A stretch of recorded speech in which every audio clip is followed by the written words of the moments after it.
My spoiled sister took over my house while I was on vacation, and now she thinks she owns it.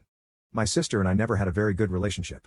While we tolerated each other in childhood, as she grew into a teenager and started having some questionable friendships, we drifted even further apart. When we did talk, it usually ended in an argument and a lot of shouting, mainly because she constantly took my things.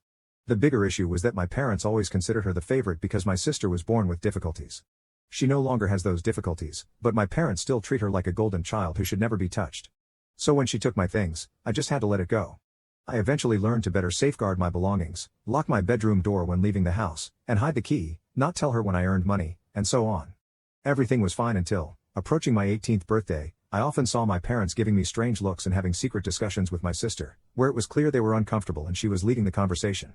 I never knew what this was about, but I thought my sister was demanding a car or something, as she always had the habit of asking for expensive things that put my parents in debt.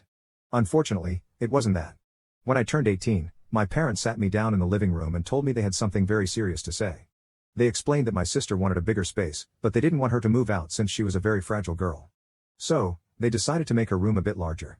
I asked them how this concerned me and told them I didn't care what they did with the house. Then they said that to make her room bigger, they would knock down the wall between my room and hers. I argued that it was unfair and that I wanted my privacy, and she probably did too, and that this was a terrible idea. My father laughed, looked at me, and said I wouldn't be sharing the room because I was being kicked out and had to leave the house within 3 days. My world obviously crumbled. I had nowhere to go, no job, and no support network. The first few years were tough. I had to sleep in homeless shelters for a long time, and during that period, I had no contact with anyone in my family. Eventually, I started working at a friend's company that I had met in school. Initially, it was all professional. In fact, I rose to a high position in the company because I dedicated my life to work, considering that I was there from Sunday to Sunday since I had little else to do when I returned to the small apartment I had rented.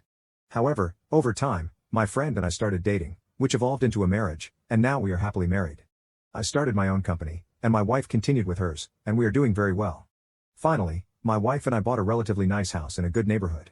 This weekend, we went on a vacation to Portugal because we wanted to take a break. You can now check if there is a part 2 by clicking share then more.